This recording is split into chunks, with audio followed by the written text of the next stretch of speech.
All right, it's time again to catch up with the very best of sporting information and action right here on Sports Extra on your Africa Independent Television. My name is Edith Bazi, and we are set to roll. Okay, we have to say that the Bundesliga has entered the fourth round of games since the restart, and what has been happening in the Bundesliga, it has to be said that so much is happening. Great goals are being scored, and the fantastic players are showing why they are so revered by the fans, even though the fans are not there. That is happening. That competition is the one that is carrying the hope for everyone. It's actually a trailblazer, and then all other leagues are getting set to follow. And we are moving on now. Now in Nigerian boxing, it has been Bash Ali who is in the news, and he has been in the news for so long, for about 20 years. Yes, going to 20 years, he's been pursuing a dream, but it hasn't quite materialized. And then somewhere along the line, controversy has popped up as well, and we really do not know what can be done to actually get this fight done with. Is it really necessary for a man of that age, 64 years old, Bash Ali, to still be pursuing that kind of dream? Is it not something that might actually hurt him, considering the fact that a younger boxer will be a really difficult proposition for him to survive in a ring? But again, we are lining up an expert. We will come back to talk about that right after now. Let's take a look at Bash Ali, and then we'll come back and get the discussion going with our expert who will be joining us virtually. This is in fact for the Guinness World Record. You call it novelty. Novelty is what Evander Holyfield and Mike Tyson want to do. Exhibition. This is a fight that will put me in the Guinness World Record as the oldest boxer to ever fight for a world title. A fight that will be seen all over the world, 132 countries, to call that novelty fight. From the beginning, there is a mistake. It's not a novelty fight. This is a fight for the Guinness World Record. And everybody said the Ministry of Sports is not putting up a couple. They're not putting up a couple. It's just that the federal government decided to inaugurate. You have the inauguration paper with you. You read it. It says basically we give you 100% support to make this historic event a reality in Nigeria. And that was why Muhammadu Buhari directed from the direct to meet with me. Is our president so jobless that he doesn't know what he's doing, and he said, okay, you minister, go and meet with this? No, because he knows the importance of this historic event. He renders benefit. Look, this historic event will be shown in 132 countries. It's now that there is COVID-19, most people will think they are afraid to go out after the Palava is over. So now it's needed to be watched by even more people, between 20 to 25 million. This old African wanting to fight a young, strong white American, is he trying to commit suicide? The world will say number one. Number two, we intend to build 5 sports academies in Nigeria at the rate of $20 million each in Nigeria. Then you can see the economic gains. People will be employed. Our athletes, they will have an avenue to exhibit their talent and make a livelihood and be proud of who they are. But you can see, it is enormous. You will see the memo that was written to Muhammadu Buhari by, then DG. Everything stated. The benefits to Nigeria, and this is what drove Muhammadu Buhari to say, go and do this. And give directive personally, not to anybody, personally. So if Solidarity is a clean man, and I'm 100% sure that he does not even know what is going on. But the world will see it. Let us do the right thing. Let us bring honor, glory, and clean money to Nigeria. Sometimes, when you are on a mission from God, things happen that will benefit you, things that you don't even know. Look, if I had broken this record in 2006, maybe somebody else would have broken it, okay? But no, in the entire universe, only 2 boxers can be in the Guinness World Record. Number 1 is Bashiru Ali, 64. Number 2 is Evander Holyfield, 56 years old. So when I break it now, you have to try at least another 10 years, which is impossible. So the world wants to know what is going on. My history has become a big thing all around the world. Why? Bash Ali has been denied the opportunity to fight, not because he's a criminal, not because he's a thief, but because they know to corruption. It is a dream. It is a dream that must be a reality. You do know why it must be a reality? To give you hope You know that Bashali did not give up. Bashali is the Nelson Mandela of Nigeria, just as said by the former minister Solomon Dalong. I will not give up on my country. Despite being broke, as I'm talking to you now, I'm broke. I cannot talk about 1,000 naira, but I'm returning 2 million naira. Doesn't that tell you about my character? I believe in Nigeria, and nobody's going to drive me away from this country. We are going to salvage Nigeria together. All right, that is Bash Ali, a name that rings a bell, even though for different people it means different things and represent different concepts in terms of who he is to different people. But again, you have to say that he does have his dream. He does know that he is looking for something. And what is he looking for? He is looking for that belt. He is looking to put Nigeria on the map, as it says, Guinness Book of World Record as the oldest man ever to win a heavyweight fight, and then the oldest boxer, as a matter of fact, to be alive. And that is something that is really massive. But again, a lot of people think it is something that is neither here nor there, and he might just be putting himself in danger, going to pursue a dream of becoming the oldest man. But again, he has to be fit enough to get that done. Bash Ali does know what he is out to do to realize his dream. And then, of course, a lot of people have said that his middle name has to be Controversy, because controversy along the line as a crop dot. Previous sports ministers have come and they have really been there, and it does seem that Bash Ali getting this thing done, he needs to get it done with the sports ministers and the federal government. But again, is it really necessary that the federal government gets involved in this? These and other issues will be what we have on the front burner today as we are getting set to bring on the show our virtual guest today, someone who knows the intricacies of boxing at the very top in the very, very exotic global space. We are talking about a Nigerian boxing promoter who knows the game, who knows how these things are done. He is joining us from Lagos. We're talking here of Prince Stanley Williams of Monarch Promotions. Prince Stanley Williams will be joining. Oh, yes, he is there. Yes, Prince Stanley Williams is joining us now. Well, Prince, it's really good to have you join us on Sports Extra once again. Thank you very much, Ed. Thank you for having me once again. Thank you. Well, Prince, you saw Bash Ali speaking confidently of his ability to get this done, in spite of his obvious problems and challenges following what we can say a breakdown in relationship with the sports ministry. Do you see Bash Ali getting this done? And first and foremost, what do you make of his desire as it concerns the project he is trying to pursue? Yes, indeed. It's quite interesting to find that legendary champions are interested in boxing. I believe Bash Ali has been chasing this on for over a decade now. It's heading to 2 decades. So I also believe that everyone that is positioned in the right place should support him. It would be historical. I see it. I don't see it as a waste of time for the government. I believe that it would be something that would also bring in some sort of tourism and awareness in the country, and also in the boxing world as well.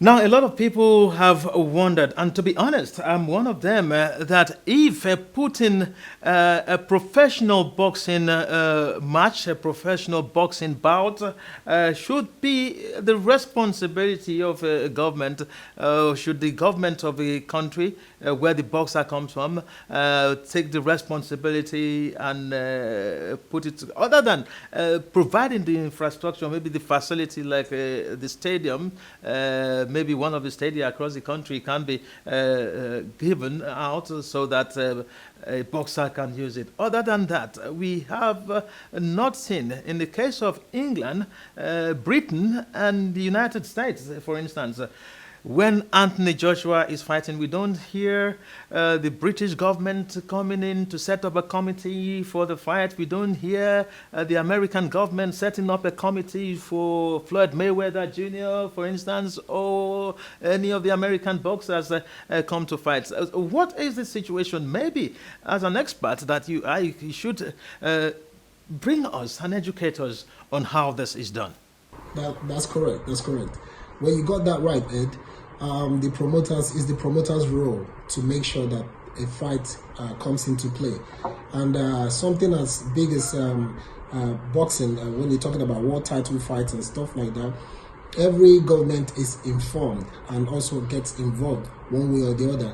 The promoters put the shows together.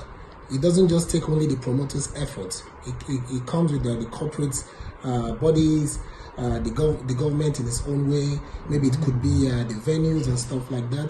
So every little helps, So, but the promoter's job is to make sure that the matchmakers are doing their job, the managers are doing their jobs, the fighters are physically fit, and also the TV station that is going to carry it, if it's going to be a live pay-per-view and all that.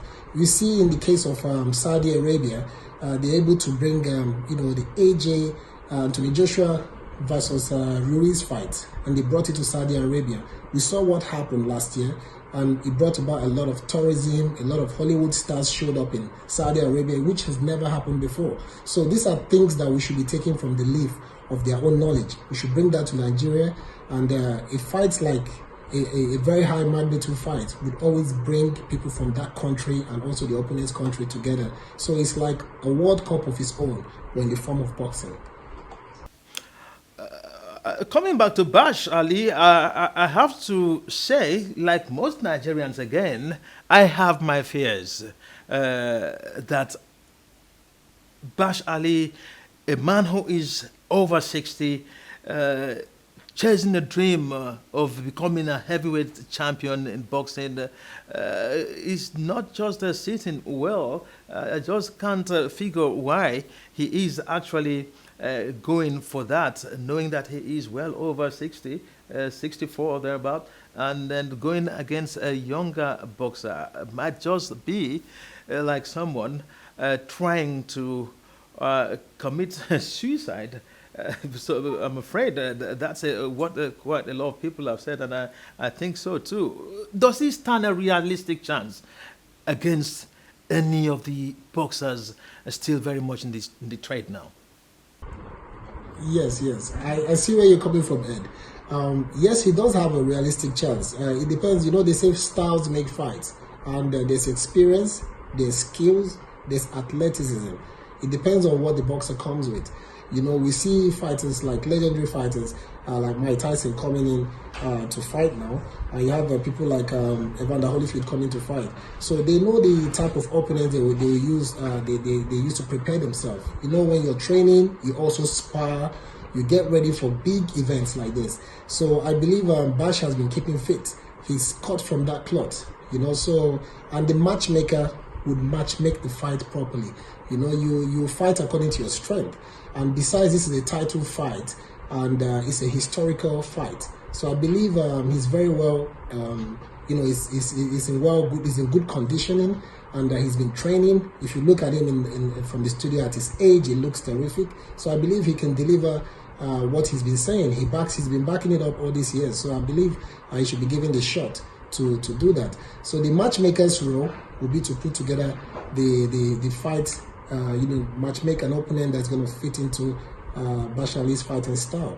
So it's not something that is risky. Of course, everybody says boxing is hit and don't get hit. So until we see the fight, we know how it's gonna play out. But I believe it's gonna be a good show for everyone to watch. Thank you. Well, I'm aware of all of that. Yes, let me put it this way: how can this fight be made big enough to pull the crowd, pull the world attention to Nigeria, for instance, and then make it something that will be there for Nigeria to benefit. Yes, yes, indeed, it's a big deal. It's a big deal. Whenever any country has got a big athlete, they try to make sure that they shine light on that sports that athlete is involved in, and it also is very beneficial to the country because it brings about a whole lot of things. I keep mentioning the tourism aspect because I don't think we've really done anything huge in the country that's brought in a lot of attention when I'm talking about sports. People look forward to World Cup. There's a reason why people look forward to World Cup because of the tourism, the exposure, and a lot of fans from other spheres start looking into that country, and even investors. So that is what boxing does. When you have a very big boxing bout that comes about, this is what happens. And with Bash Ali coming out as the oldest boxer, is gonna garner a whole lot of attention and support worldwide. How will it be made big?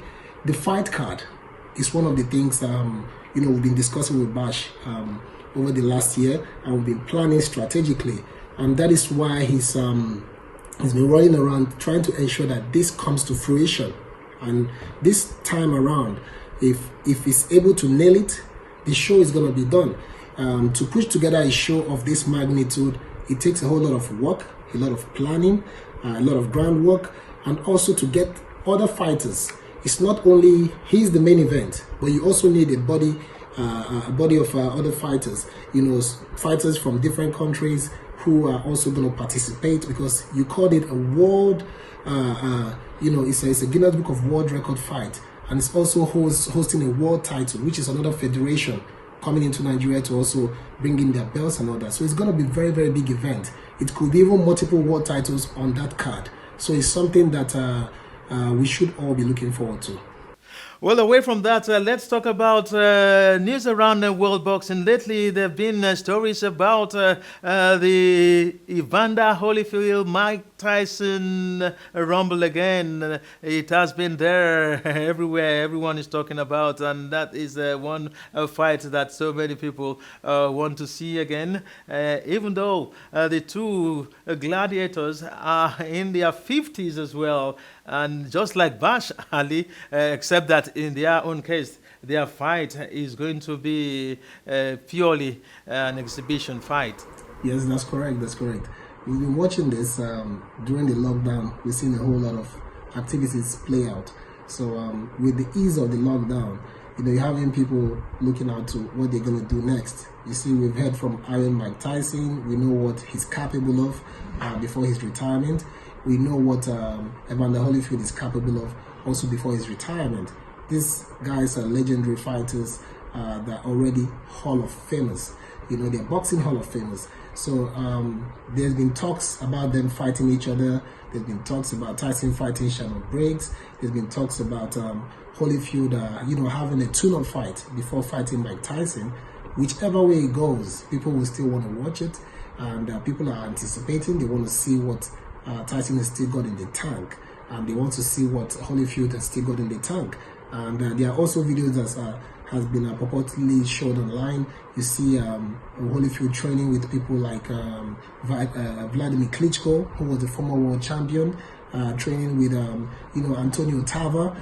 So it's a very good thing for the sport of boxing. You have the legendary fighters, trying to do some exhibition fights, and keep the young boxing fans and also the older boxing fans all engaged. It's a good thing for the sports. Well, we can't let you go without getting a feel from you about what is happening in the camp of two of your fighters, Suleiman Tyson Kill Olagbade and the Australia-based Davidson King. We do know that they were built to go for something big. World champions they are, and they were built to go for something big before the coronavirus pandemic actually came to shut down sporting activities. And now, with everywhere looking to be open again, we want to see what is the situation in a way of an update. Yes, yes. The fighters are all in good spirits. Sule Tyson Kill, Olabade, I also spoke to him, the other day, and I saw his video, his workout videos, and he's still in terrific shape, as well as King Davidson in Australia. And he's been working out, and all of them, they're all with their families at this moment in time, and they're also trying to keep, their body in good shape, so that once everything, goes down, and it's all the venues are all available again, so that the fights can hold. We'll get in there to do what we do best. The opponents are also ready. They're looking out. We have some contracts that they are still being reviewed, and once they're signed, we can start making our announcements. But most importantly, they say health is wealth, so we have to ensure that everyone is safe first, and we're doing things from a safe distancing now, so that everyone is in good health, so in a good health state, before they can now participate. So King Davidson has got a very good opponent. We're looking at from maybe the money team camp, which is the Floyd Mayweather camp. We're also looking at a very, very good opponent for Tyson Kill Olawade, because these are both world champions. The fights that they take now are all competitive fights. These are fights. We're looking at the WBC belt, which I've spoken with the WBC already, and we've still got the 2 places in our minds for these fights, which is going to be United States and also in Ghana. So the fights are still in the works as we speak. Well, Prince Stanley Williams, we want to thank you very much for your time with us again, getting your erudite and well-articulated thoughts, expert opinion as it concerns the rudiments of the sports, the dynamic of the professional fight arena for us has been really rewarding. And we want to thank you so very much for your time, and hope that when next we call on you, you will oblige us and do endeavor to stay safe as you have always done. Yes, thank you very much, Ed. I would also like to use this medium to say a big thank you to Dark Communication, AIT, for all the support, and thank you very much for your show, Ed, and the love and the support you're giving to boxing is historical, and we will remember this. Thank you very much. All right, that was Prince Stanley Williams, a Nigerian boxing promoter at the very top of the game. He is one of the best in Africa as far as the business is concerned, and he says Bash Ali really does have a chance of making history, and he needs the support of everyone. And then, of course, the government also has some role to play, even though not taking the responsibility like Bash Ali seemingly wants it. It has to be done in a way that it is done professionally elsewhere. And that is exactly what Prince Stanley Williams said there. And that's how far we are going to be able to go as far as Sports Extra is concerned for this day. It has been wonderful bringing it to you as always. And on behalf of the entire production team, my name is Edet Bassi. Wishing you do have a splendid day and endeavor to keep staying safe at these times. Bye now.